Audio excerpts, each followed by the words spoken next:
Okay, how's everybody doing today? So I walk around a lot when I talk, so I won't be back there. So I'm just going to talk loud. Is that okay? Thanks for the introduction. Again, my name is Matt Hertig. I'm from the big town of Kansas City. Everybody know where Kansas City is? You've all been there, eat barbecue, right? So speaking of barbecue, I know we're getting up against lunch, so just stay with me. I'm going to talk to you today about how marketing is using big data to really understand how customers are making decisions. And it's an interesting challenge for marketing, because marketers by nature are what? Not data-driven. Marketers are very creative people. They think about messaging. They think about pretty ponies. They think about how to draw you in with some sort of message to try their product. That's what marketers are very good at. Marketers are not by nature typically very good at data. But there's been no greater time really in the history of marketing for marketing to truly understand how to change marketing from really an expense to an investment. So one thing I want you to think about as I go through this today in the short time that we have together is think about marketing as an investment portfolio. How many of you have a 401k? You're familiar with the stock market? You do. I'm sure you're all really savvy investors because you're all really smart people. A lot smarter than I am. You're probably using a lot of algorithms in R to predict your investment portfolio performance. Marketing by nature, though, needs to treat every dollar they spend as an investment, not just writing a check. And you know what can help them change to do that? Big data. Big data transforms marketing, and we're helping customers do that. And I'm just going to give you a glimpse of how we do that, and really what the principles are that we're enabling marketing to really leverage big data. So first of all, we have this statement that says, customers, you are all customers, by the way. You all spend money. You all buy stuff. But what's changed in marketing, what's changed in reality since this little company called Google, you might have heard of it, kind of changed the world with online and the way search works and the way that we retarget and the way that we shape a message about what a customer is looking for. Customers aren't buying online or offline today. So when you think about a product, you know, I have an iPhone. Do I think about whether I'm going to buy it online or buy it offline? This is the interactive part of the discussion where you say, no. No, I don't. I don't think about whether I'm going to buy it online or offline. I think about who I'm going to buy it from. AT&T, Verizon, Sprint. You should all buy from Sprint. They're a Kansas City company. They got bought lately. They're a lot better, trust me. Anyway, every marketing channel utilized, though, when I say marketing channel, this is what I mean. TV, radio, print, email, direct mail, text messaging, social media, Facebook, YouTube, Twitter. Those are all marketing channels that we are using to influence you in the things that you buy. Now, what the reality of it is that all of those together shape what we call the decision journey. And we all go on this path, whether you know it or not. And I can tell you, in working with brands over the years, every customer that organization has goes through some sort of decision journey to engage with that brand. We all do it. And you know why? Because organizations don't own their message anymore. You do. You own the message of whether or not Sprint is good, or AT&T is good, or the iPhone 5S, or C, or Z. I'm going to make that up. Just seeing if you're paying attention. You control the message on whether or not it's good, right? And so we use this framework. And this framework says is that marketers historically have always focused on just blaring out a message around awareness. And an awareness message is an interruption technique. TV commercials, radio commercials, banner ads. Those are all techniques that are used to interrupt your line of thinking to say, hey, have you thought about this? Hey, you should buy this. I know you want it, right? So we as marketers try to create awareness. This is what's changed, though, and this is where big data really begins to take shape. From here to the rest of this life cycle right here, what happens when we research? We go online. We look at reviews. We trust a guy named Ted up in Canada, who I have never met, who wrote a glorious review about this resort that I want to go to this summer. Right? Do I do that? Well, sure. Most of you do. I got a few head nods. Yes, we trust some guy named Ted who wrote a review about this resort in Canada that we think is really cool. Where did we find it? We found it right here.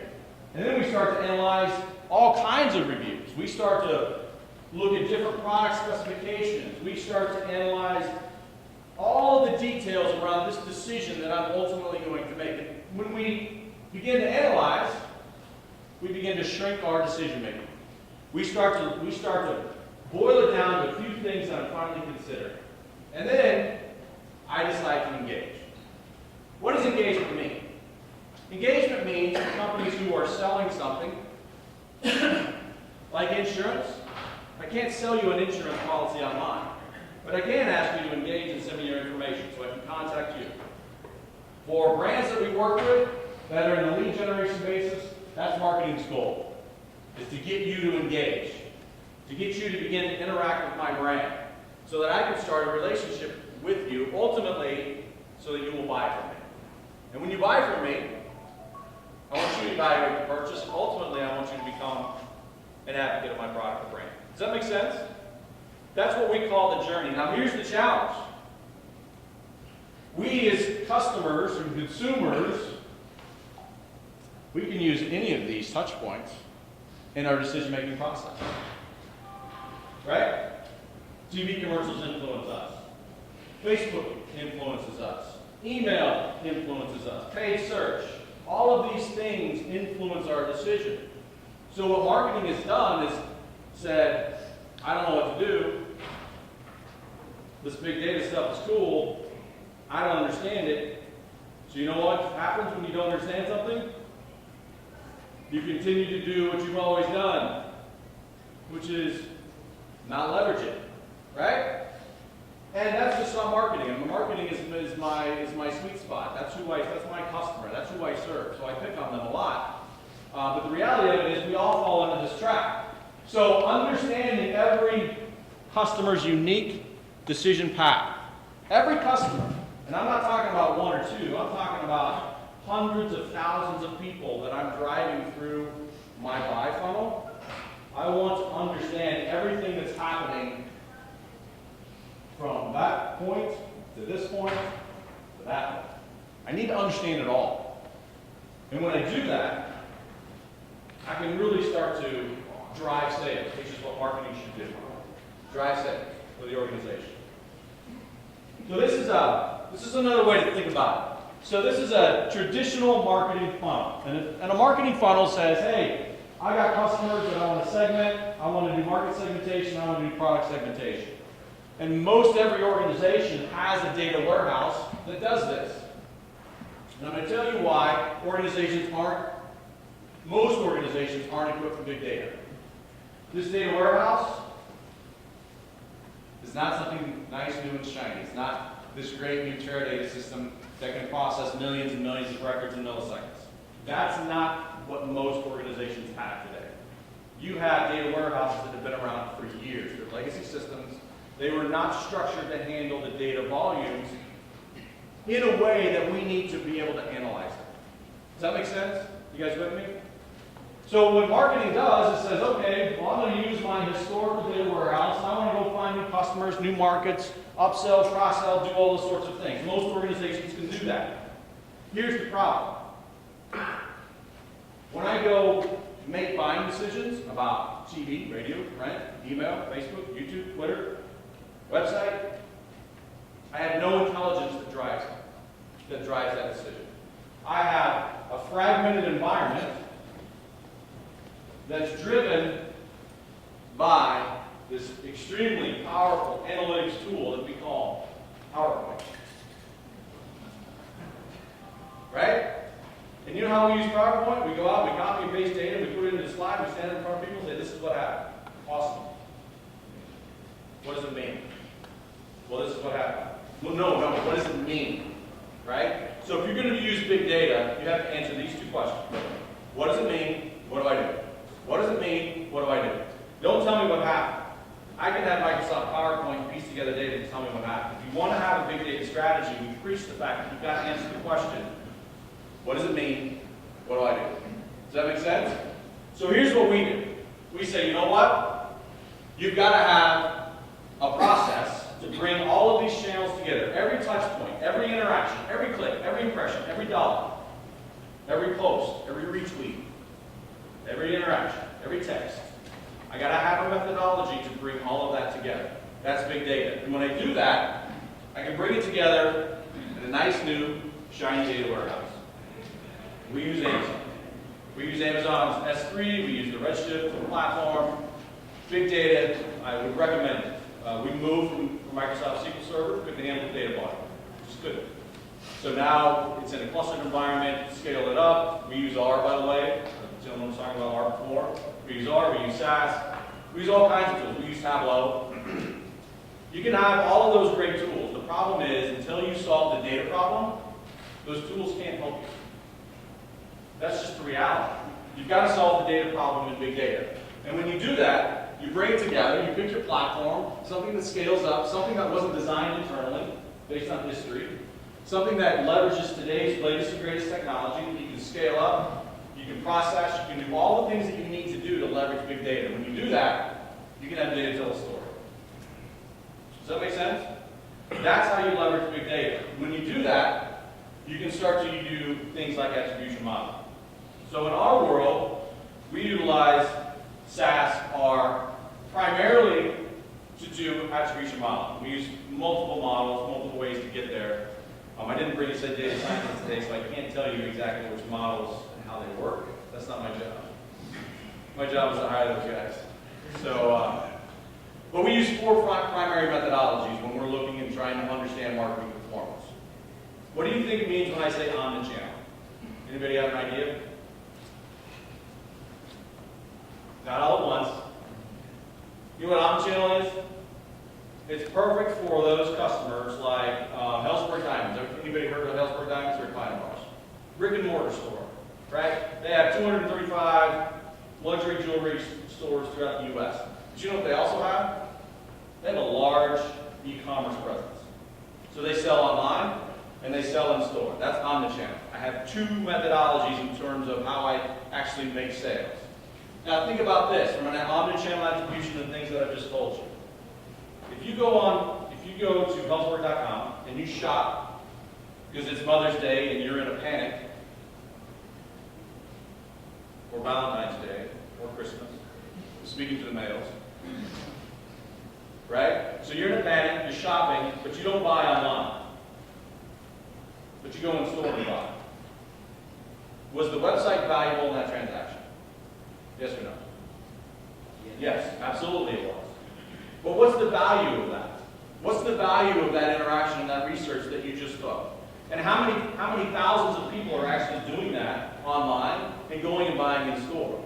Well, you know what? When you connect the dots of big data in the top of that funnel with the bottom of the funnel in terms of retail transactions, product SKUs that got moved, and compare that to product SKUs that are actually viewed online, and transactions that actually took place with individuals, guess what? I now have a real value of what my website is worth to me. And let's back it up one step. Every channel that was used to drive traffic into that website, paid search, banner ads, email, Facebook, YouTube, Twitter, now that I have a real value of that website, I have a real value of what those channels just delivered to me as an organization. Not just it cost me X dollars to click, right? It actually, when I do this, this, and this, my traffic goes up. When my traffic goes up, I see this in store, this behavior happening.